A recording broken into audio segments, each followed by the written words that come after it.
c'est la miséricorde du Seigneur, que je vais chanter dans les siècles. Je vais la chanter devant tous les peuples, car c'est le plus grand attribut de Dieu. Et pour nous un incessant miracle. Tu jaillis de la divine Trinité, mais d'un seul cœur plein d'amour. La miséricorde du Seigneur se montrera dans l'âme dans la plénitude, quand le voile tombera. De la source de votre miséricorde, ô Seigneur, découle tout bonheur et toute vie. Ainsi donc, toutes les créatures et toutes les œuvres du Seigneur chantaient en extase un chant de miséricorde. Les entrailles de la miséricorde divine sont ouvertes pour nous, par la vie de Jésus, cloué sur la croix.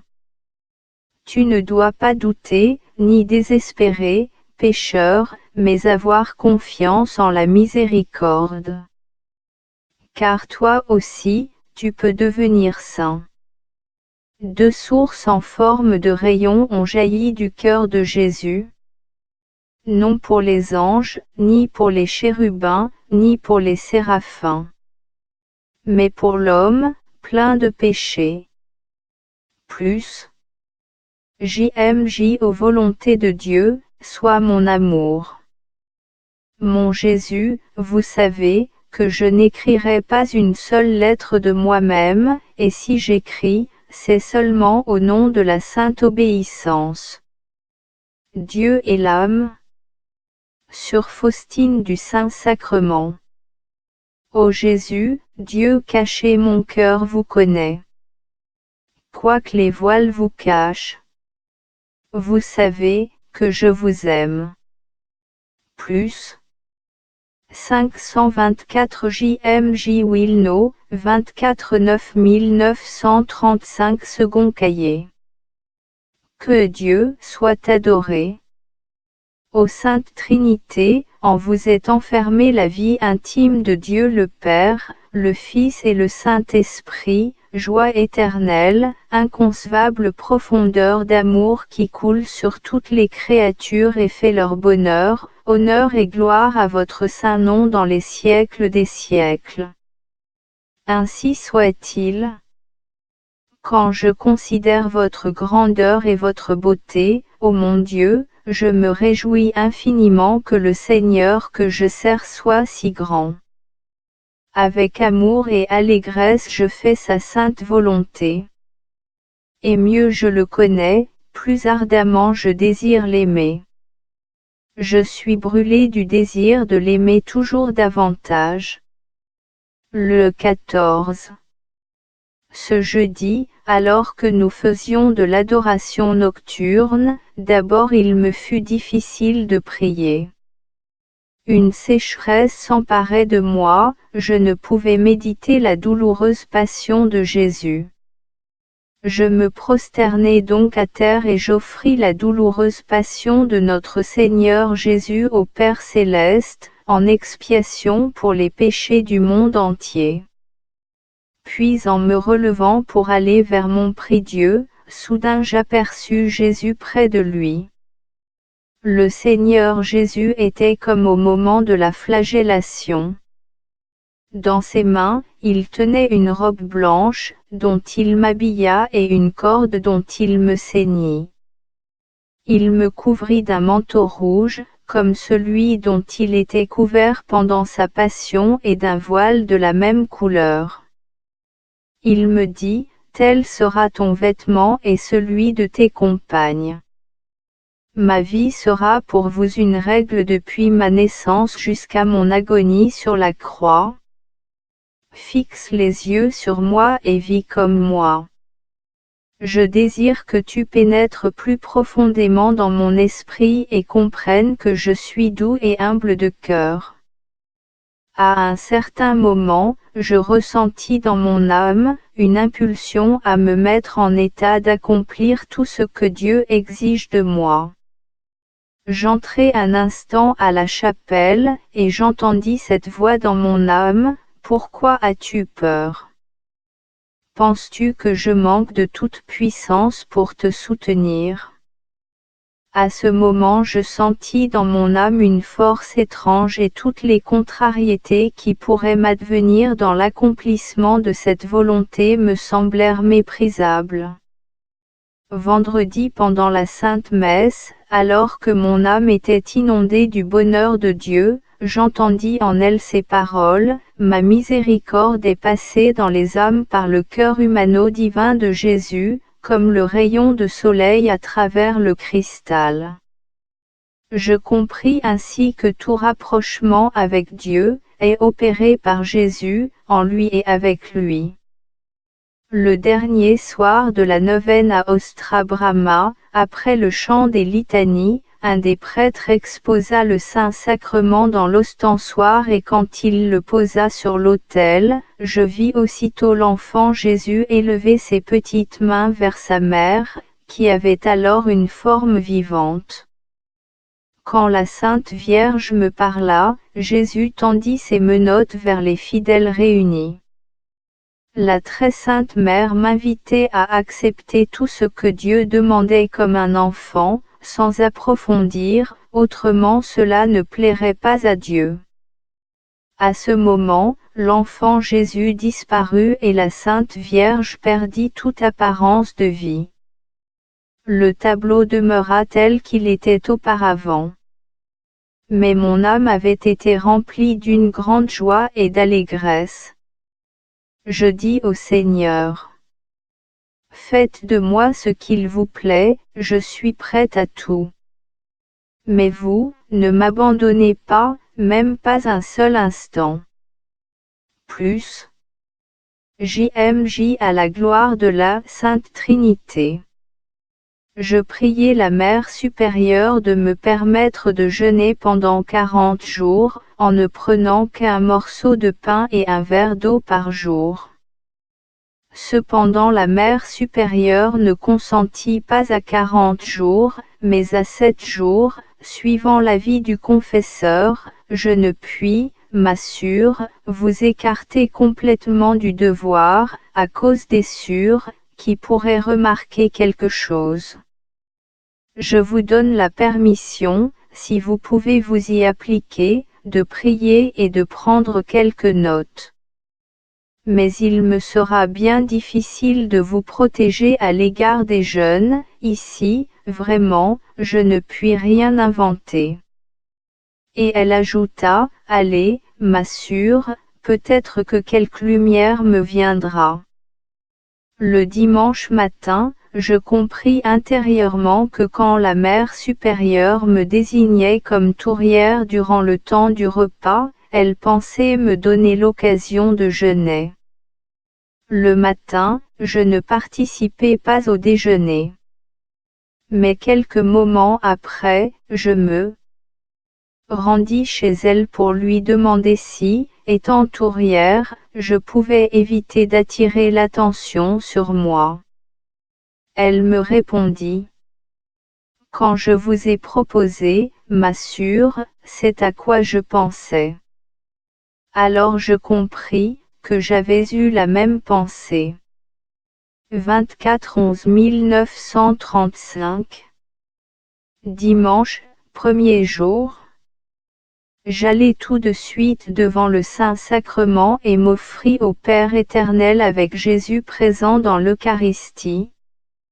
Alors j'entendis dans mon âme ces paroles: ton but et celui de tes compagnes est de vous unir à moi le plus complètement possible par l'amour. Tu vas unir la terre aux cieux, tu vas adoucir la juste colère de Dieu et tu vas obtenir, par la prière, la miséricorde pour la terre. Je confie à ta protection 2 perles précieuses de mon cœur, ce sont les âmes des prêtres et les âmes consacrées. Tu vas prier tout particulièrement pour elles. La force leur viendra par tes jeûnes. Tu vas unir tes prières, tes jeûnes, tes mortifications, tes travaux et toutes tes souffrances, à mes prières, mon jeûne, mon travail, mes souffrances, et alors elles auront de la force devant mon Père. Après la Sainte Communion, je vis le Seigneur Jésus, qui me dit, aujourd'hui pénètre dans l'esprit de ma pauvreté et arrange tout, pour que les plus dénués n'aient rien à m'envier. Ce n'est pas dans les grandes bâtisses, ni dans les constructions magnifiques, mais dans un cœur pur que je trouve plaisir. Quand je suis resté seul, j'ai commencé à considérer l'esprit de pauvreté. Je vois clairement que Jésus n'avait rien, quoiqu'il soit le Seigneur de toutes choses. Depuis la crèche empruntée, il va vers la vie, faisant du bien à tous, sans avoir lui-même, où reposer la tête. Et sur la croix je vois le comble de son indigence, car il n'a même pas de vêtements sur lui. Ô Jésus, par le vœu solennel de pauvreté, je veux me faire semblable à vous, la pauvreté sera ma mère. Extérieurement ne rien posséder, ne disposer de rien, intérieurement ne rien désirer. Et dans le Saint-Sacrement, comme est grande votre pauvreté. Y eut-il jamais une âme aussi délaissée que vous, sur la croix? Jésus. La pureté, ce vœu se comprend de lui-même, interdit tout ce dont parlent les 6e et 9e commandements, actes, pensées, paroles, sentiments et. Je comprends que le vœu solennel diffère du vœu simple, je comprends cela dans toute son étendue. Alors que je méditais ceci, j'entendis dans mon âme ces paroles, tu es mon épouse à jamais. Ta pureté doit être plus qu'angélique, car je n'admets aucun ange dans une telle intimité. Le moindre acte de mon épouse a une valeur infinie, une âme pure a devant Dieu une force incroyable.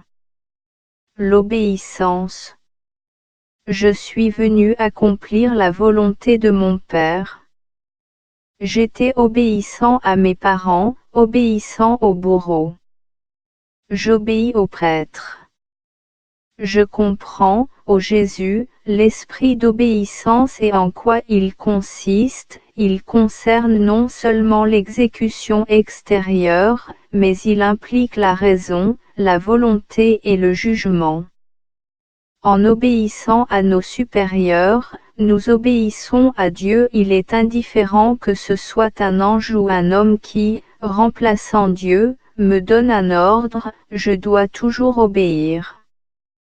Je n'écrirai pas grand-chose sur les vux, car ce sont des choses claires et concrètement formulées. Ici je me propose de noter d'une façon générale quelques pensées sur cette congrégation. Résumé général.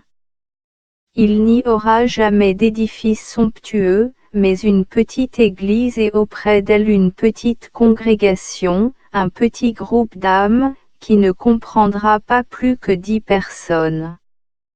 De plus il y en aura 2 qui se chargeront des rapports de la communauté avec l'extérieur, et s'occuperont de l'Église. Elles ne porteront pas l'habit, mais des vêtements séculiers, prononceront des vux simples et dépendront strictement de la supérieure qui, elle, sera cloîtrée. Elles auront part à tous les biens spirituels de la communauté, mais il ne pourra jamais y en avoir plus de 2, et de préférence une seule. Chaque maison sera indépendante des autres, quoiqu'elle reste strictement unie par la règle et par l'esprit. Cependant, dans les cas exceptionnels on pourra transférer une sur d'une maison à un autre, et aussi en cas de fondation nouvelle, en cas de nécessité, on pourra prendre quelques religieuses. Chaque maison dépendra de l'évêque ordinaire du lieu. Chaque religieuse habitera une cellule séparée, mais la vie sera commune en ce qui concerne la prière, les repas et la récréation. Chaque religieuse professe ne verra plus jamais le monde, même à travers une grille, car celle-ci sera couverte de draps de couleur sombre, et même ses conversations seront strictement limitées. Elle sera comme une personne morte, que le monde ne saurait comprendre, ni elle le monde. Elle devra se situer entre le ciel et la terre et suppliera sans cesse Dieu d'accorder sa miséricorde au monde et de donner aux prêtres la force pour que leurs paroles ne soient pas vaines et qu'ils sachent, dans leur dignité inouïe et exposée à tant de risques, se garder de toute tâche. Quoique ces âmes ne soient pas nombreuses, ce sont des âmes héroïques. Il n'y aura pas de place pour les âmes efféminées ou timorées. Il n'y aura entre elles aucune distinction. Il n'y aura ni mère, ni révérende, ni vénérable, toutes seront égales, même s'il y avait entre elles une grande différence d'origine. Nous savons qui était Jésus, mais nous savons aussi combien il s'est humilié et quel était son entourage. Elles porteront la robe qu'il portait pendant sa passion. Et non seulement la robe, elles doivent graver en elle l'empreinte dont il était marqué, la souffrance et le mépris. Chacune s'efforcera de se renier elle-même, de goûter l'humilité, et celle qui donnera les meilleures preuves de ses vertus sera capable de diriger les autres. Dieu nous a fait des compagnes de sa miséricorde, plus encore ses dispensatrices. Donc notre amour pour chaque âme doit être grand, en commençant par les élus, et en finissant par l'âme qui ne connaît pas encore Dieu. Par la prière et la mortification, nous parviendrons jusqu'aux pays les plus sauvages, frayant le chemin aux missionnaires. Nous devons nous souvenir que, comme au front, le soldat ne pourrait tenir longtemps s'il n'était pas soutenu par les forces de l'intérieur du pays, qui, sans participer directement à la lutte, lui assurent tout ce dont il a besoin. Et c'est de la prière qu'il a le plus besoin. Donc chacune de nous doit posséder l'esprit d'apostolat. Un certain soir, alors que j'écrivais, j'entendis dans ma cellule ces mots, « Ne quitte pas cette congrégation. Aie pitié de toi-même, de telles souffrances t'attendent. » Je regardai du côté de la voie, mais je ne vis rien et continuai à écrire. À ce moment j'ai entendu un bruit et ces mots, « Quand tu sortiras, nous te détruirons. Ne nous tourmente pas. » Je regardai et vis une multitude de vilains monstres. Je fis mentalement le signe de la croix, aussitôt ils se dispersèrent. Satan est terriblement laid. Pauvres âmes damnées qui doivent vivre dans sa société. Sa seule vue est plus dégoûtante que toutes les souffrances de l'enfer. Un instant après, j'entendis en mon âme, « N'aie peur de rien. Rien ne t'atteindra sans ma volonté. » Une force étrange envahit mon âme et je me réjouis vivement de la grande bonté de Dieu. Postulat. L'âge d'admission. Toute personne peut être admise de 15 à 30 ans. En premier lieu, il faut considérer la disposition que montre la candidate et son caractère, voir si elle a une forte volonté et le courage de suivre les traces de Jésus avec allégresse, car Dieu aime celui qui donne avec joie. Elle doit posséder le mépris du monde et de soi-même. Le manque de dot ne sera jamais un obstacle à l'admission. Toutes les formalités doivent être claires. Ne peuvent être admises les personnes mélancoliques, enclines à la tristesse, souffrant de maladies contagieuses, les caractères compliqués, les personnes soupçonneuses, ne s'adaptant pas à la vie religieuse. Il faut choisir très judicieusement les membres de la communauté, car une personne mal assortie suffit pour mettre la confusion dans tout le couvent. 452 La durée du postulat sera d'1 année. Pendant ce temps, la candidate devra étudier si ce mode de vie lui plaît et lui convient. La maîtresse, elle aussi devra soigneusement étudier si la personne en question s'adapte à ce genre de vie ou non. Si après 1 année l'on constate qu'elle a une volonté ferme et sincère de servir Dieu, il faudra la recevoir au noviciat. Le noviciat. Il doit durer 1 année sans aucune interruption. La novice doit être instruite des vertus se rapportant aux vux, ainsi que des points importants contenus dans les vux. La maîtresse s'efforcera avec diligence de les former à fond. Qu'elle les exerce surtout à l'humilité, car seul un cœur humble observe facilement les vux et éprouve les grandes joies que Dieu déverse sur l'âme fidèle. Les novices ne doivent pas être chargées de travaux impliquant une responsabilité, pour pouvoir s'adonner librement à leur propre perfectionnement.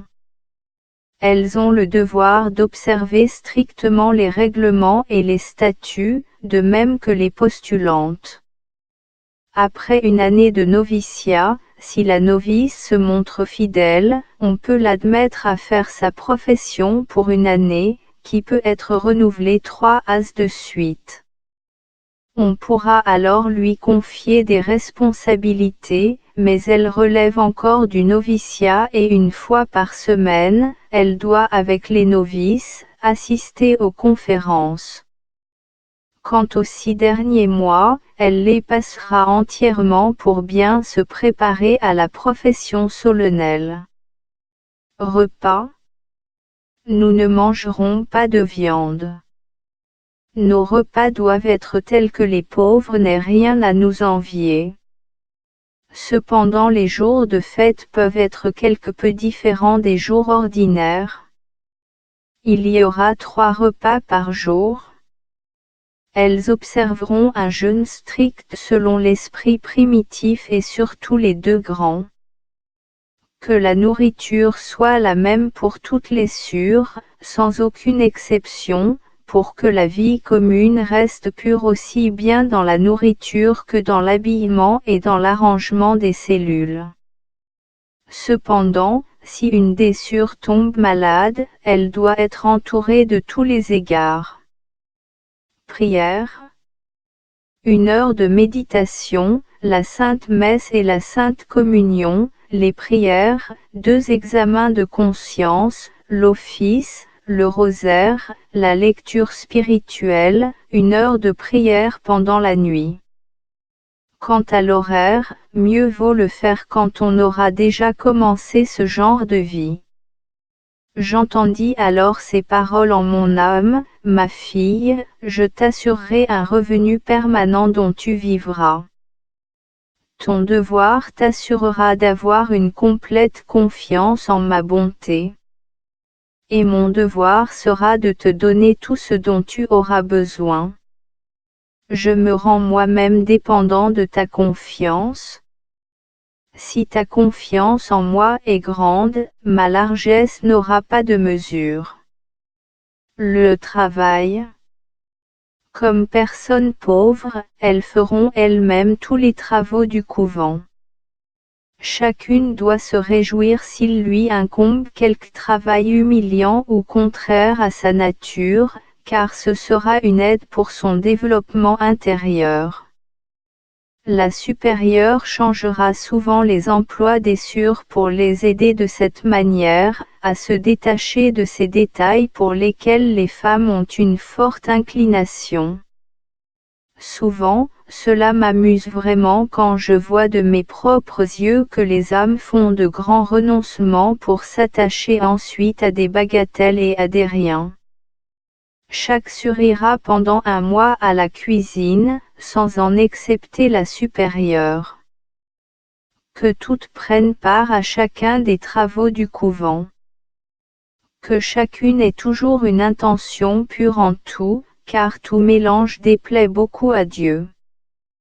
Qu'elle s'accuse elle-même de tout manquement extérieur, et prie la supérieure de leur donner une pénitence, qu'elle le fasse en esprit d'humilité.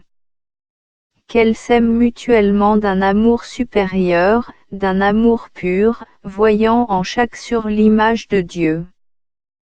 Que la qualité particulière de cette petite congrégation soit l'amour. Qu'elles ne referment donc pas leur cœur, mais qu'il embrasse le monde entier, témoignant à chacun la miséricorde par la prière selon sa vocation. Si nous demeurons dans cet esprit miséricordieux, alors, nous aussi, nous obtiendrons miséricorde.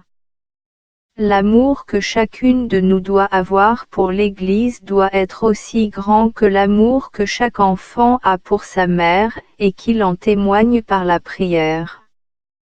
Ainsi toute âme chrétienne doit prier pour l'Église qui est pour elle une mère.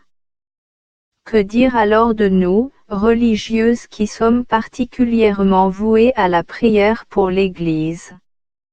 Notre apostolat, quoique caché, est donc de grande importance.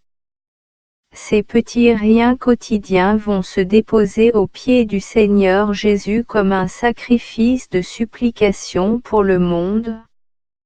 Mais pour que notre sacrifice soit agréable à Dieu, il doit être pur, et pour que le sacrifice doit se libérer de tout attachement naturel. Tous nos sentiments doivent être orientés vers notre Créateur, tout en aimant en lui toutes les créatures selon sa sainte volonté. Ainsi, chacune, dans un esprit de zèle, apportera de la joie à l'Église. En dehors des vux, je vois un règlement très important, quoique tout soit important, mais à celui-ci, je donne la première place, c'est le silence. Vraiment, si cette règle était observée strictement, je serais tranquille au sujet des autres. L'inclination des femmes à parler est forte. Le Saint-Esprit ne s'adresse pas à l'âme dissipée et bavarde, mais il parle par de silencieuses inspirations à l'âme qui sait se taire. Si le silence était strictement observé, il n'y aurait pas de murmures, d'amertume, de médisance et de potin. L'amour du prochain ne serait pas terni. En un mot, beaucoup de fautes cesseraient d'exister. La bouche qui se tait est de l'or pur et témoigne de la sainteté intérieure. Mais immédiatement après, je veux parler d'une deuxième règle, la parole. Se taire quand on devrait parler, est un manque de perfection, parfois même une faute. Que toutes les sûres prennent donc part à la récréation. Que la supérieure n'en dispense pas les sûres, à moins qu'il ne s'agisse d'une question de grande importance. Les récréations doivent être joyeuses dans l'esprit du Seigneur. Les récréations nous donnent l'occasion de nous connaître mutuellement. Que chacune dise son avis simplement et pour l'édification des autres, non pas dans un esprit de supériorité, ni, ce qu'à Dieu ne plaise, pour se quereller. Ceci ne s'accorderait pas avec la perfection ni avec l'esprit de notre vocation qui doit se faire connaître par la charité. 2 fois par jour. Il y aura une récréation d'une demi-heure, mais chaque sûr qui a manqué au silence a le devoir de s'en accuser devant la supérieure et de la prier de lui imposer une pénitence. La supérieure lui donnera publiquement cette pénitence pour son infraction. S'il en était autrement, elle en serait responsable devant le Seigneur. La clôture. Personne ne pourra entrer dans la clôture, sans la permission de l'évêque ordinaire, et cela dans des circonstances extraordinaires, comme pour administrer les sacrements aux malades, pour les disposer à la mort et pour les cérémonies d'enterrement. Il est possible aussi qu'il soit absolument nécessaire d'admettre un ouvrier pour faire quelques réparations au couvent, mais en ce cas, une permission spéciale est nécessaire. La porte de la clôture doit toujours être fermée et seule la supérieure peut en avoir la clé. Le parloir. Aucune sœur n'ira au parloir sans une permission spéciale de la supérieure qui ne doit pas accorder facilement cette permission. Celles qui sont mortes au monde ne doivent pas y revenir, même par la conversation. Mais si la supérieure juge à propos qu'une sœur aille au parloir, qu'elle le fasse de cette manière, qu'elle y accompagne elle-même la sœur. Et si elle ne peut le faire elle-même, qu'elle désigne une remplaçante qui a le devoir de la discrétion. Elle ne doit pas répéter ce qu'elle a entendu au parloir, mais elle en informera la supérieure. Les conversations doivent être courtes, à moins que les égards dus à la personne ne retiennent la sœur plus longtemps.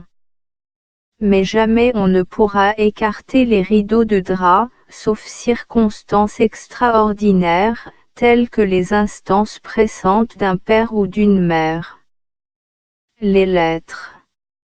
Chaque sœur peut écrire des lettres cachetées, à l'évêque dont la maison dépend. Pour toute autre lettre, elle doit demander la permission et la remettre ouverte à la supérieure qui, inspirée par l'esprit de charité et par la prudence, a le droit de l'envoyer ou non, selon la plus grande gloire de Dieu. Mais je désirerais beaucoup que ces communications aient lieu aussi rarement que possible. Offrons notre secours aux âmes par la prière et la mortification, mais pas par des écrits. La confession. Les confesseurs de la communauté seront nommés par l'évêque, tant le confesseur ordinaire qu'extraordinaire. Le confesseur ordinaire confessera toute la communauté une fois par semaine. Le confesseur extraordinaire viendra une fois par trimestre et chaque sœur est obligée de le voir, même si elle ne se confesse pas. Le confesseur ordinaire et le confesseur extraordinaire n'exerceront pas leurs fonctions plus de 3 ans. Au terme de ces 3 ans, la sœur supérieure organisera un scrutin secret et transmettra la demande des sœurs à l'évêque. Le confesseur peut être confirmé dans ses fonctions pour 3 autres années et pour 3 autres encore. Les religieuses se confesseront devant la grille fermée recouverte d'un drap sombre. Les conférences adressées à la communauté se feront aussi à travers la grille recouverte d'un drap de couleur sombre. Les sœurs ne parleront jamais entre elles de confession ni de confesseur. Qu'elles prient plutôt pour eux afin que Dieu leur donne la lumière nécessaire pour diriger leur âme. La Sainte Communion. Que les sœurs ne discutent jamais entre elles si l'on va à la Sainte Communion plus souvent ou plus rarement. Qu'elles se gardent d'émettre des opinions sur un sujet qui ne les regarde pas. Toute opinion à ce sujet appartient exclusivement à l'intéressé et au confesseur. La supérieure ne doit pas non plus demander à une sœur la raison pour laquelle elle ne communie pas, mais elle doit lui faciliter la confession. Que les supérieurs se gardent de pénétrer dans le domaine de conscience des sœurs. La supérieure peut décider que la communauté offre ses communions à certaines intentions. Chacune doit s'efforcer de garder son âme tellement pure qu'elle puisse tous les jours recevoir le divin visiteur. Un jour où j'entrai dans la chapelle, je vis les murs d'un bâtiment démoli, les fenêtres étaient sans vitres, inachevées, les portes sans vantaux, avec seulement les châssis. Et j'entendis intérieurement ces paroles, c'est ici que sera ce couvent. Cependant cela m'a un peu déplu que ce soit des ruines. Je dis. Je me sentais très pressé de me mettre le plus tôt possible à l'œuvre selon le désir du Seigneur. Quand je suis allé à la Sainte Confession, j'ai préféré une de mes opinions à celle de mon confesseur. Au premier moment je ne m'en rendais pas compte, cependant quand je fis les méditations de l'heure sainte, je vis le Seigneur Jésus tel qu'il est représenté sur cette image. Il me dit de répéter à mon confesseur et à mes supérieurs, toutes les choses qu'il me dit et qu'il exige de moi, et de faire seulement ce pourquoi j'aurai obtenu la permission. Jésus me fit comprendre à quel point lui déplaisent les âmes autoritaires. Reconnaissant que j'en étais une, en voyant cette ombre d'autoritarisme en moi, je me jetai dans la poussière devant sa majesté et lui en demandai pardon, le cœur brisé. Mais Jésus ne me permit pas de rester longtemps ainsi. Son divin regard remplit mon âme d'une joie si grande, que je n'ai pas assez de mots pour l'exprimer. Jésus m'invita aussi à lui demander davantage, ainsi qu'à prendre conseil de lui. Vraiment, comme le regard de mon Seigneur est doux, il pénètre mon âme jusque dans ses profondeurs les plus mystérieuses. Mon esprit communique avec Dieu, sans prononcer une parole. Je sens qu'il vit en moi, et moi en lui. Un jour je vis cette image dans une petite chapelle inconnue qui devint ensuite un grand et beau sanctuaire. Dans ce sanctuaire je vis la Sainte Vierge avec l'enfant Jésus dans les bras. À un certain moment l'enfant Jésus disparut des bras de sa mère et je vis l'image vivante de Jésus crucifié. La Sainte Vierge me dit de faire comme elle, malgré la joie, de fixer toujours mon regard sur la croix et elle ajouta, que les grâces que Dieu m'accorde ne sont pas seulement pour moi, mais aussi pour les autres âmes.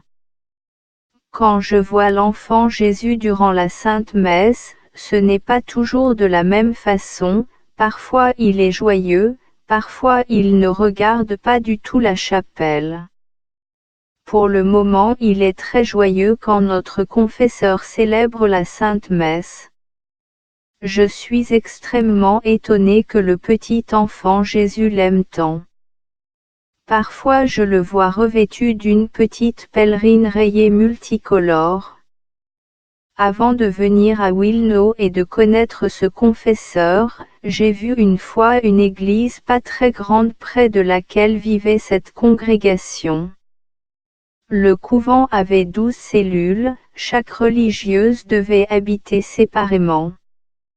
Je voyais le prêtre qui m'aidait à arranger ce couvent et dont je ne devais faire la connaissance que quelques années plus tard.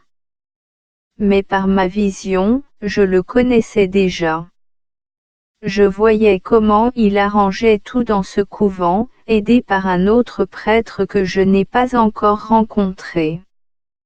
J'ai vu les grilles, couvertes de draps sombres et les sûrs n'allaient pas dans cette église.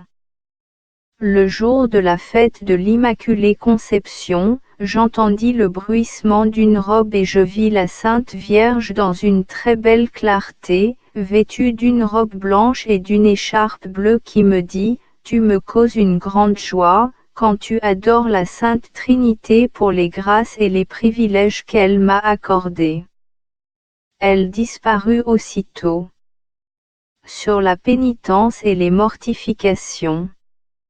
En premier lieu il y a les mortifications intérieures.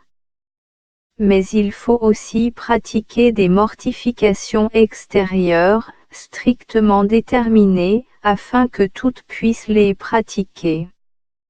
Ce sont, 3 fois par semaine, les mercredis, vendredis et samedis un jeûne strict.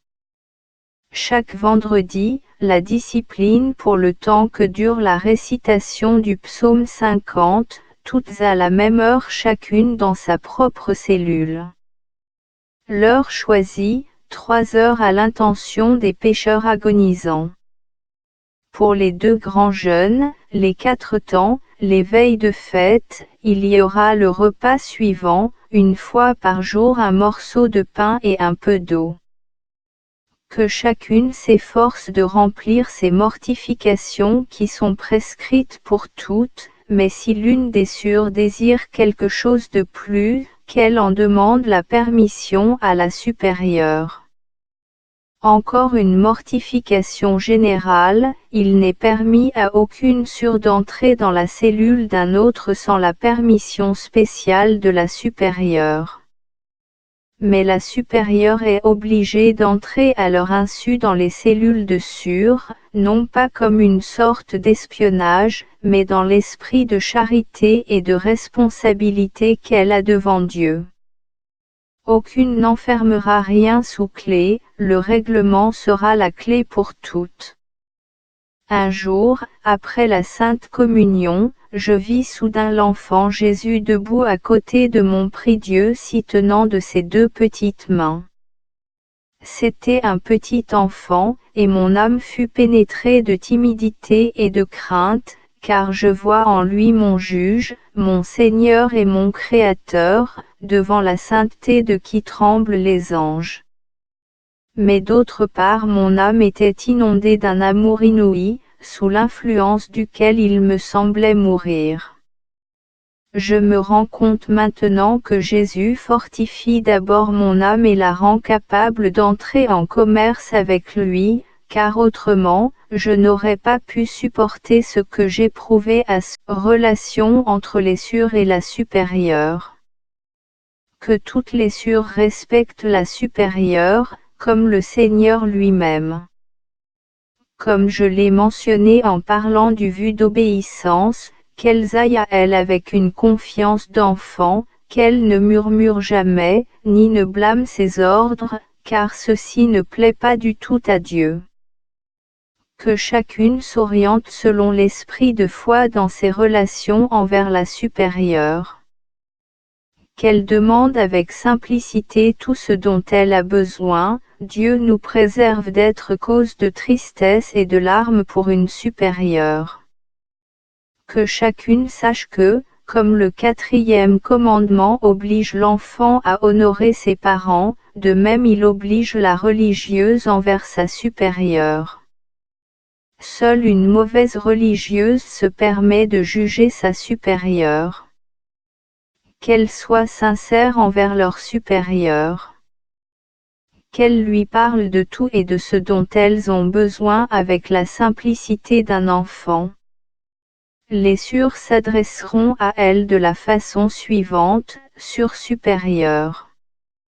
Elles ne lui baiseront jamais la main, mais à chaque rencontre dans le corridor et quand elles se rendront dans sa cellule, elles diront « Loué soit Jésus-Christ », en inclinant la tête. Les sœurs, en se parlant mutuellement diront « Sœur » en ajoutant le nom. Dans leur rapport avec la supérieure, qu'elles se laissent diriger par l'esprit de foi et non par la sentimentalité ou par la flatterie, car c'est indigne d'une religieuse et cela l'abaisserait beaucoup. La religieuse doit être libre comme une reine. Elle ne le sera que si elle vit dans l'esprit de foi. Nous devons aimer et respecter la supérieure non parce qu'elle est bonne, sainte, prudente, mais seulement parce qu'elle tient la place de Dieu, et qu'en lui obéissant, c'est à Dieu lui-même que nous obéissons. Rapport de la supérieure avec les sœurs.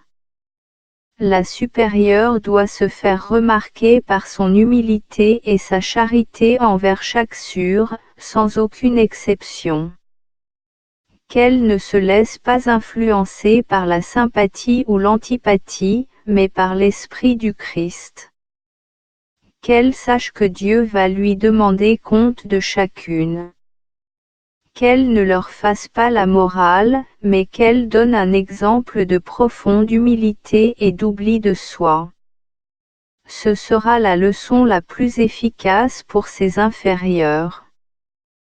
Qu'elle soit ferme mais jamais brusque, qu'elle ait de la patience si on l'importune par les mêmes questions, même si elle devait répéter 100 fois la même chose, qu'elle garde toujours la même égalité de caractère. Qu'elle tâche de comprendre les besoins des sûrs et qu'elle n'attende pas qu'elle lui demande telle ou telle chose, car les âmes sont différemment disposées. Si une sûre est triste ou souffrante, qu'elle tâche par tous les moyens de l'aider et de la consoler.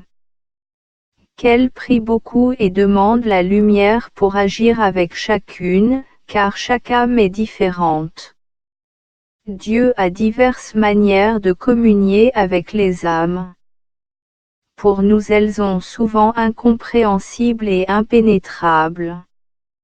C'est pourquoi, la supérieure doit être très prudente pour ne pas gêner l'action de Dieu dans certaines âmes.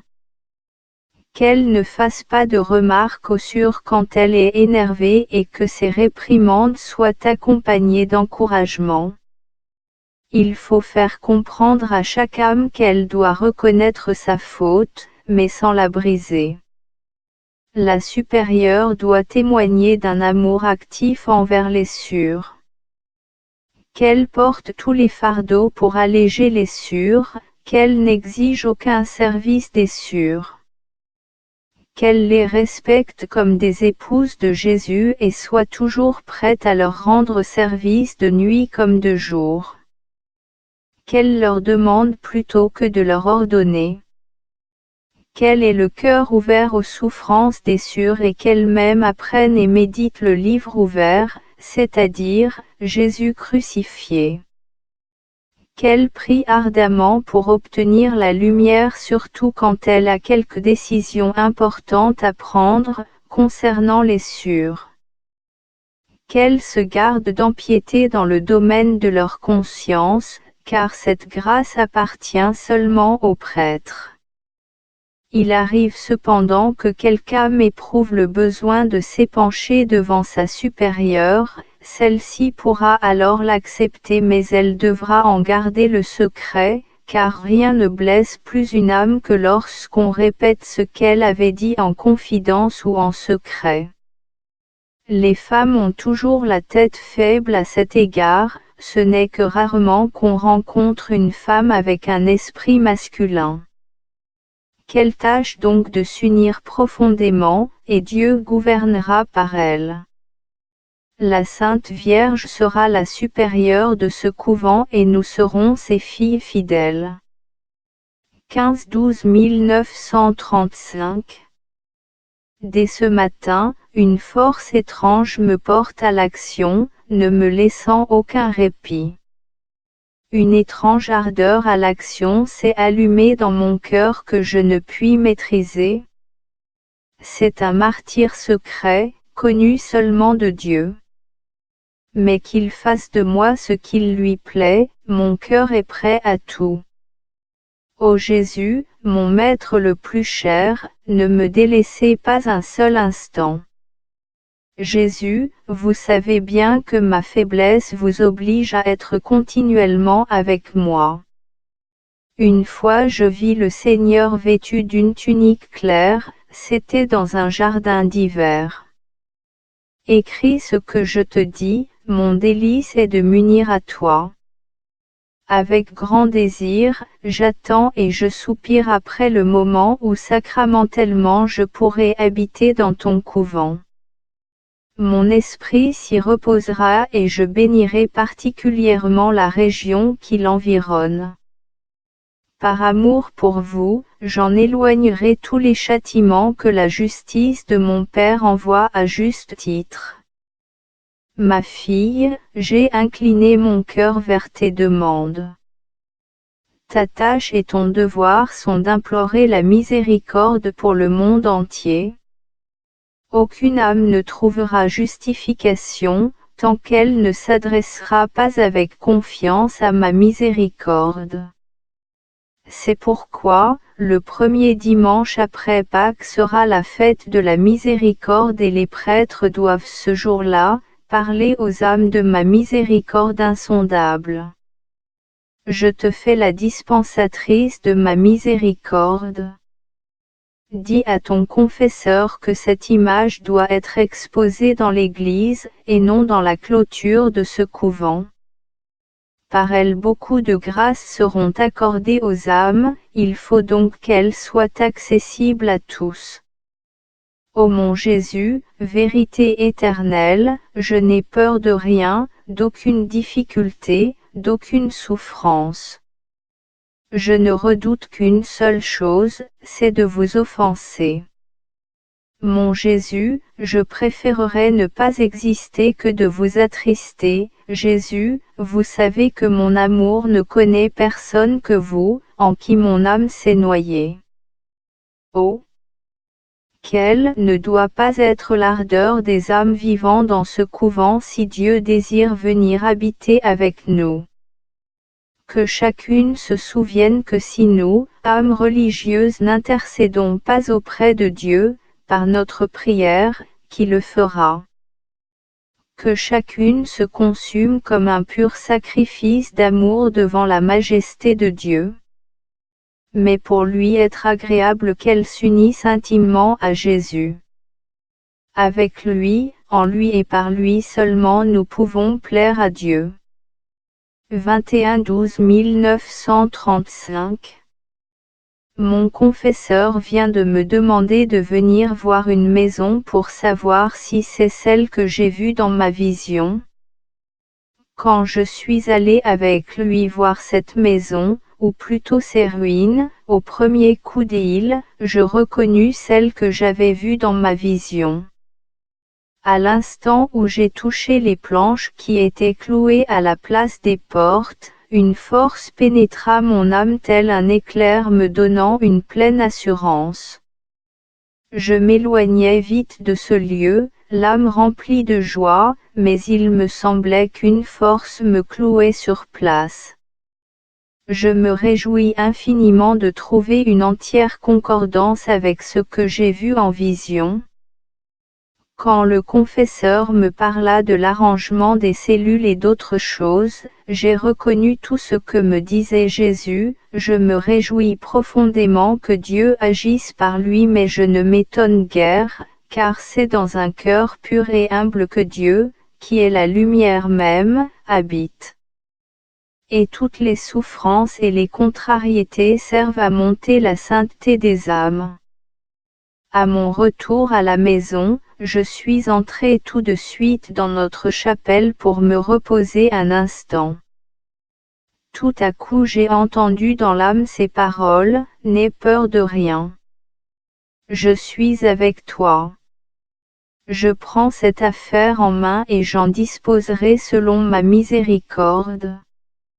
Rien ne peut s'opposer à ma volonté. » Année 1935. Veille de Noël. Dès le matin, mon esprit fut plongé en Dieu. Sa présence me pénétrait le soir avant le souper, j'entrai un instant dans la chapelle, voulant partager au pied du Seigneur J, sur le pain azime avec ceux qui sont au loin, que Jésus aime beaucoup, et à qui je dois tant. Au moment où je partageais le pain azime avec une certaine personne, j'entendis dans l'âme ces paroles, « Son cœur est pour moi un ciel sur terre. » À l'instant où je sortais de la chapelle, la toute-puissance de Dieu m'enveloppa.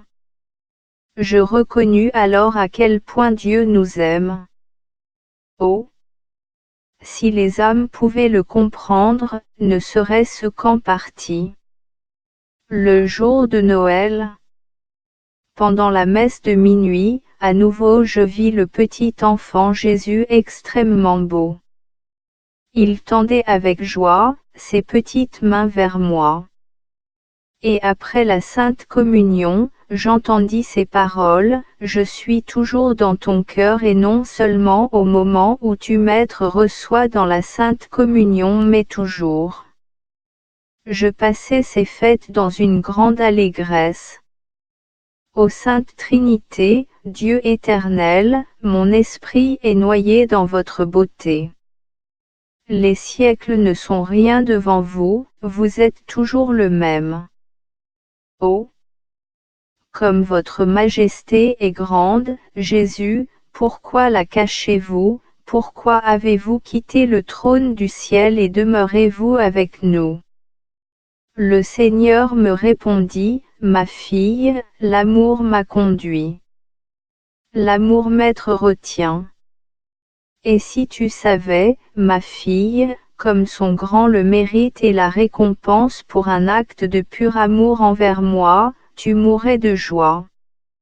Je te le dis pour que perpétuellement tu t'unisses à moi par amour, car tel est le but de la vie de ton âme, cet acte est un acte de volonté. Sache-le, l'âme pure est humble. Quand tu t'humilies et t'abîmes devant ma majesté, alors je te poursuis de mes grâces. J'emploie ma toute-puissance à t'élever.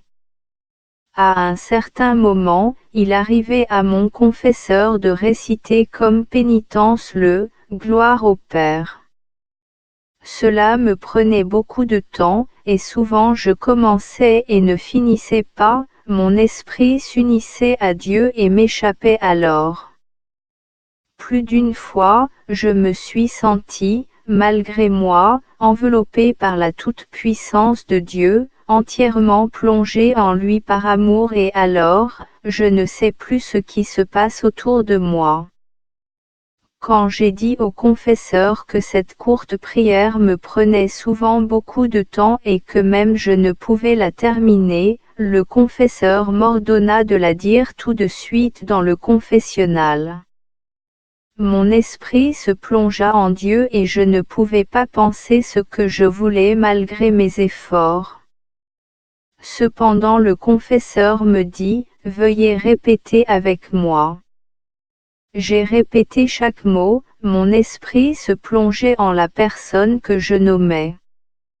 Un jour, Jésus me dit d'un certain prêtre que ces années seraient l'ornement de son sacerdoce.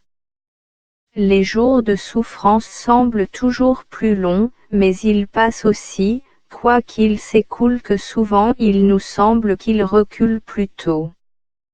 Cependant leur fin est proche, et après, viendra l'éternelle et l'incompréhensible joie. L'éternité. Qui pourrait comprendre ce seul mot qui provient de vous, ô Dieu inconcevable, c'est l'éternité. Je sais que les grâces que Dieu m'accorde sont souvent exclusivement pour certaines âmes et cette pensée me remplit d'une grande joie. Je me réjouis du bien d'autres âmes, comme si je le possédais moi-même. À un certain moment le Seigneur me dit, je suis plus profondément blessé par les petites imperfections des âmes choisies que par les péchés des âmes vivant dans le monde. J'ai eu de la peine que Jésus éprouve des souffrances de la part des âmes choisies, et Jésus me dit, ces petites imperfections ne sont pas tout. Je te découvrirai le secret de mon cœur, ce que je souffre de la part des âmes choisies. Leur ingratitude pour tant de grâce fait la continuelle nourriture de mon cœur. Leur amour est tiède, mon cœur ne peut pas le souffrir. Ces âmes me forcent à les rejeter loin de moi. D'autres ne croient pas à mon amour et ne veulent pas en ressentir la douce familiarité dans leur propre cœur. Et elles Maître cherchent quelque part dans le lointain et ne me trouvent pas. Ce manque de foi dans ma bonté Maître blesse beaucoup. Si ma mort ne vous a pas convaincu de mon amour, qu'est-ce qui vous convaincra? Souvent une âme Maître blesse mortellement et ici personne ne Maître consolera. Elles emploient ma grâce pour m'offenser. Il y a des âmes qui méprisent ma grâce, ainsi que toutes les preuves de mon amour. Elles ne veulent pas répondre à mon appel, elles vont dans le gouffre infernal. Cette perte d'âme maître plonge dans une tristesse mortelle. Ici, je ne puis porter secours à l'âme, quoique je suis Dieu. Elle maître méprise. Car profitant du libre arbitre, on peut m'être méprisé ou m'aimer. Toi, dispensatrice de ma miséricorde, parle au monde entier de ma bonté et ainsi tu consoleras mon cœur. Je t'en dirai davantage quand tu maître parleras dans les profondeurs de ton cœur. La personne ne peut empêcher mon activité. Là je maître repose comme dans un jardin fermé. L'intérieur de mon âme est comme un monde grand et magnifique où Dieu demeure avec moi. En dehors de Dieu, personne n'y a accès. Au début de cette vie avec Dieu j'étais aveuglé et transi de frayeur. Sa clarté m'aveuglait, je pensais qu'il était absent de mon cœur et cependant, c'étaient des moments dans lesquels Dieu travaillait mon cœur. L'amour se purifiait et se fortifiait et le Seigneur amena ma volonté à se conformer strictement à sa sainte volonté. Personne ne comprendra ce que j'éprouve dans ce magnifique palais de mon âme où je demeure avec mon bien-aimé. Aucune chose extérieure ne m'empêche de communiquer avec lui.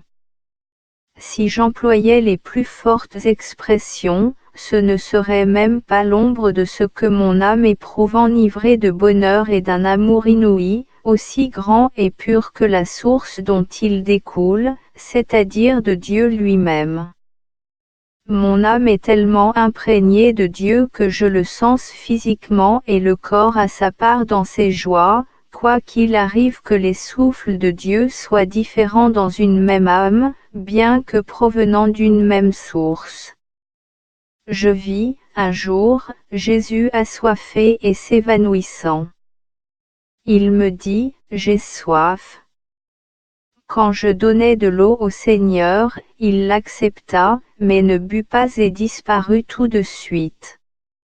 Il était habillé comme pendant sa passion. 583. Quand tu médites ce que je te dis dans les profondeurs de ton cœur, tu en retires plus de profit que si tu lisais de nombreux livres. Oh! Si les âmes voulaient écouter ma voix quand je parle dans les profondeurs de leur cœur, elles parviendraient rapidement au sommet de la sainteté. 584-8 1193-6 J'ai été chez l'archevêque pour lui dire que le Seigneur Jésus exige de moi que je prie pour implorer la miséricorde de Dieu pour le monde, et qu'une congrégation soit créée à cet effet qui implorerait la miséricorde de Dieu pour le monde. Je le priai de me donner l'autorisation pour tout ce qu'exige de moi le Seigneur Jésus. L'archevêque me répondit, quant à prier, je vous permets et même je vous encourage, m'assure, à prier le plus possible pour le monde et à implorer pour lui la miséricorde de Dieu, car nous avons tout besoin de miséricorde. Je suppose que votre confesseur ne vous interdit pas de prier à cette intention. Quant à cette congrégation, attendez un peu, m'assure, que tout s'arrange plus favorablement. La chose est bonne en elle-même, mais il ne fait pas se dépêcher. Si telle est la volonté de Dieu, un peu plus tôt ou un peu plus tard, cela se fera. Pourquoi cela ne se ferait-il pas? Il y a tant de congrégations différentes, celle-ci existera si Dieu l'exige. Le Seigneur Jésus peut tout. Tâchez d'obtenir une union intime avec Dieu et ne perdez pas courage. Ces paroles me remplirent d'une grande joie. 585 Quand je suis sorti de chez l'archevêque, j'entendis en mon âme ces paroles, pour fortifier ton esprit, je te parle par mes remplaçants, en accord avec ce que j'exige de toi, mais sache qu'il n'en sera pas toujours ainsi. On va s'opposer à toi en beaucoup de choses. Mais ma grâce se montrera en toi et l'on verra que cette affaire est mienne. Quant à toi, ne crains rien, je suis toujours avec toi. Sache encore une chose, ma fille, toutes les créatures, qu'elles le sachent ou non, qu'elles le veuillent ou non, accomplissent toujours ma volonté. 586 Une fois je vis soudainement le Seigneur Jésus en grande majesté qui me dit ces paroles, ma fille, si tu le veux, je créerai à ce moment un nouveau monde, plus beau que celui-ci et tu y vivras le reste de ta vie. J'ai répondu, je ne veux pas d'autre monde. Je vous veux, Jésus, je veux vous aimer du même amour que vous avez pour moi. Je vous prie seulement de rendre mon cœur capable de vous aimer. Je m'étonne beaucoup, mon Jésus, que vous me posiez une telle question. Que ferais-je de ces mondes, même si vous m'en donniez 1000? Vous savez bien que mon cœur se meurt de langueur pour vous. Tout ce qui n'est pas vous n'est rien pour moi. À ce moment je ne voyais plus rien, mais une force s'empara de mon âme, un feu étrange s'alluma dans mon cœur et j'entrai dans une sorte d'agonie pour lui. Soudain j'entendis ces mots, avec aucune âme je ne m'unis aussi étroitement qu'avec la tienne et cela en raison de ta profonde humilité et de l'ardent amour que tu as pour moi. À un autre moment, j'entendis dans mon âme ces paroles, chaque mouvement de ton cœur m'est présent. Sache-le, ma fille, un seul de tes regards, tournés vers quelqu'un d'autre m'être blesserait plus que beaucoup de péchés commis par une autre âme. 588 L'amour chasse la peur de l'âme. Depuis que j'ai aimé Dieu de tout mon être, de toute la force de mon cœur, la peur a cédé. Et quoique l'on me parle de sa justice, je n'ai pas du tout peur de lui. Car par expérience, je sais que Dieu est amour et que son esprit est paix. Et je vois maintenant que mes actes inspirés par l'amour sont plus parfaits que ceux accomplis par crainte. J'ai mis ma confiance en Dieu et je n'ai peur de rien, je m'en suis remise à sa sainte volonté. Qu'il fasse de moi ce qu'il veut, je l'aimerai quand même. Quand je reçois la Sainte Communion, je prie et supplie le Seigneur qu'il guérisse ma langue pour que, par elle, je ne pêche jamais contre l'amour du prochain. Jésus, vous savez combien je désire ardemment me cacher pour que personne ne me connaisse, sinon votre cœur si doux, si aimant. Je veux être une petite violette cachée dans l'herbe, inconnue dans un magnifique jardin fermé où croissent des lys et de belles roses. On voit de loin une belle rose, un lys merveilleux, mais pour voir une petite violette, il faut se pencher, elle se trahit seulement par son parfum. Oh! Que je me réjouis de pouvoir me cacher ainsi. Ô mon divin époux, pour vous est la fleur de mon cœur et la senteur de mon pur amour. Mon âme s'est noyée en vous, Dieu éternel dès le moment où vous-même m'avez attiré vers vous, ô mon Jésus, plus je vous connais, plus ardemment je vous désire. J'ai connu dans le cœur de Jésus que pour les âmes choisies, il y a dans le ciel même, un ciel uniquement aux âmes élues. Le bonheur dans lequel l'âme sera noyée est incroyable. Ô mon Dieu, que ne puis-je le décrire même en partie. les âmes pénétrées de sa divinité passent de clarté en clarté. C'est une lumière toujours égale et cependant jamais monotone, toujours nouvelle mais sans aucun changement. Ô Sainte Trinité, faites-vous connaître des âmes.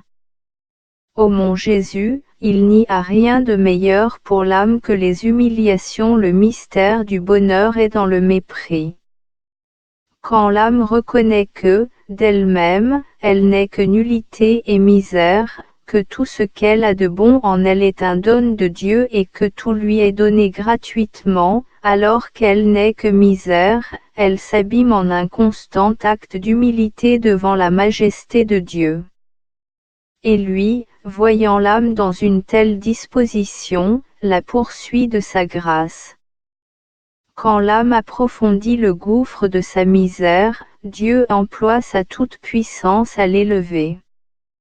S'il y a sur terre une âme vraiment heureuse, c'est seulement l'âme humble. Au commencement son amour-propre en souffre beaucoup, mais après une lutte courageuse, Dieu lui accorde une si grande lumière, qu'elle reconnaît combien tout est misérable et plein d'illusions.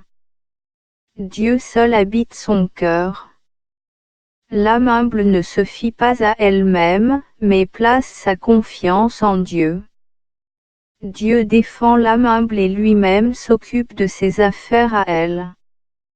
L'âme possède alors un très grand bonheur que personne ne pourra comprendre. À un certain moment, une religieuse décédée qui était déjà venue me trouer plusieurs fois, m'est apparue. Quand je la vis pour la première fois, elle souffrait la torture, puis graduellement ses souffrances diminuèrent et cette fois, je la vis rayonnante de bonheur. Elle me dit qu'elle était déjà au ciel, et alors je me dis que Dieu a éprouvé cette maison par la souffrance parce que la Mère Générale a éprouvé des doutes, comme si elle ne croyait pas ce que j'ai dit à cette âme. Comme signe qu'elle est seulement au ciel, Dieu va bénir cette maison. Puis elle s'est approchée de moi et me serrant cordialement, elle m'a dit, je dois déjà partir. J'ai compris à quel point la communication est étroite entre les trois étapes de la vie de l'âme, c'est-à-dire, la terre, le purgatoire et le ciel. J'ai remarqué plusieurs fois que Dieu éprouve certaines personnes à cause de ce qu'il me dit, car la méfiance ne plaît pas à Jésus. Quand une fois je remarquai que Dieu éprouvait certains archevêques, car il avait une aversion pour cette affaire et ne pouvait y croire, j'ai éprouvé de la pitié et j'ai prié Dieu pour lui et Dieu allégea sa peine. Dieu n'aime pas qu'on se méfie de lui et plus d'une âme perd beaucoup de grâce à cause de cette méfiance. Le doute blesse son très saint cœur qui est empli d'une bonté incompréhensible pour nous. Un prêtre doit souvent avoir des doutes pour qu'il puisse se convaincre plus profondément de la vérité des dons ou des grâces de certaines âmes. Quand il les éprouve, pour pouvoir mieux diriger l'âme vers une plus profonde union avec Dieu, sa récompense est grande et inouïe. Mais s'il éprouve du dédain et du doute envers les grâces de Dieu aux âmes pour la seule raison qu'il ne peut, avec l'aide de sa raison, les approfondir et les comprendre, cela ne plaît pas au Seigneur. J'ai beaucoup de pitié pour les âmes, qui ont affaire à des prêtres sans expérience. À un certain moment, un prêtre me demanda de prier à son intention. J'ai promis de prier, mais je lui demandai une mortification.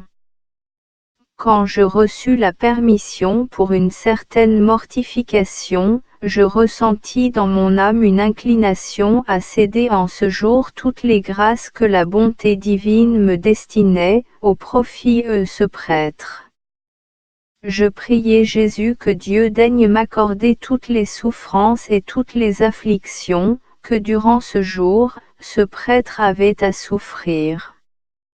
Dieu accéda partiellement à mon désir. Et tout de suite commencèrent à surgir, on ne sait d'où, toutes sortes de difficultés et contrariétés, au point qu'une surdit à haute voix que Dieu y était pour quelque chose si tout le monde tourmentait sur Faustine. Et les faits qu'on avançait étaient tellement sans fondement qu'une partie des sûrs les affirmait et l'autre les niait. Et moi, j'offrais tout cela en silence pour ce prêtre. Mais ce n'était pas tout.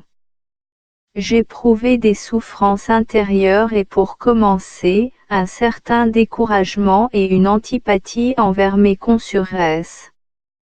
Puis des doutes commencèrent à me troubler. Je ne parvenais plus à me recueillir pendant la prière. J'étais préoccupé par différentes affaires. Et quand fatigué, j'entrai à la chapelle, un mal étrange oppressa mon âme et je commençai à pleurer tout bas. Alors, j'entendis dans mon âme ces paroles, « Ma fille, pourquoi pleures-tu? Tu te es offerte toi-même à ces souffrances? Sache que ce n'est qu'une petite partie de ce que tu as accepté pour cette âme. Elle souffre bien plus encore. » Et je demandai au Seigneur, « Pourquoi agissez-vous ainsi avec ce prêtre? » Le Seigneur me répondit que c'était en vue de la triple couronne qui lui était destinée, de la virginité, du sacerdoce et du martyre. Au même instant, une grande joie envahit mon âme à la pensée de la grande gloire qu'il connaîtrait au ciel. Aussitôt je dis un Te Deum pour cette grâce particulière de Dieu. C'est ainsi que Dieu agit avec eux qu'il aura près de lui et par conséquent toutes les souffrances ne sont rien en comparaison de ce qui nous attend au ciel. Un certain jour, après avoir assisté à la Sainte Messe, je vis soudain mon confesseur, qui célébrait la Sainte Messe dans l'église Saint-Michel, devant le tableau de la Sainte Vierge. C'était au moment de l'offertoire et je vis le petit enfant Jésus se serrer contre lui cherchant auprès de lui un abri comme s'il fuyait devant quelque chose. Quand vint le moment de la Sainte Communion, il disparut comme toujours. Alors je vis la très sainte mère qui le couvrait de son manteau et disait, « Courage, mon fils, courage, et autre chose encore que je n'ai pas entendue. Je désire ardemment que chaque âme glorifie votre miséricorde. Heureuse l'âme qui invoque la miséricorde du Seigneur. Elle éprouvera ce qu'a dit le Seigneur. Il va la défendre comme il défend sa gloire, et qui oserait lutter contre Dieu. Que toute âme glorifie la miséricorde du Seigneur par sa confiance en sa miséricorde durant toute la vie et surtout à l'heure de la mort. Ne crains rien, chère âme, qui que tu sois. Plus un pécheur est grand, plus il a droit à votre miséricorde, Seigneur. Ô bonté inouïe, Dieu se penche le premier vers le pécheur. Ô Jésus, je désire glorifier votre miséricorde pour des milliers d'âmes. Je sais bien, ô mon Jésus, que je dois publier qu'autre bonté, votre miséricorde inconcevable. Un jour qu'une personne me demandait de prier pour elle, j'ai rencontré le Seigneur et je lui dis, « Jésus, j'aime particulièrement ces âmes que vous aimez. » Jésus me répondit, « Et moi aussi, j'accorde des grâces particulières aux âmes pour lesquelles tu intercèdes auprès de moi. » Jésus me défend étrangement, vraiment c'est une grande grâce de Dieu que j'expérimente depuis longtemps. Un autre jour, une de nos sœurs tomba mortellement malade. Toute la communauté se rassembla autour d'elle. il y avait aussi le prêtre qui donna l'absolution à la malade. Tout à coup, je vis une multitude d'esprits des ténèbres. Aussitôt, oubliant que j'étais en compagnie des sûrs, je saisis le goupillon, je les aspergeai et ils disparurent immédiatement. Mais quand les sûrs passèrent au réfectoire, la mère supérieure me fit la remarque que je ne devais pas asperger la malade en présence du prêtre, car c'est à lui que cela incombait. J'acceptai cette réprimande en esprit de pénitence, mais l'eau bénite apporte un grand secours aux mourants. Mon Jésus, vous voyez bien je suis faible par moi-même, veuillez donc diriger vous-même toutes mes affaires.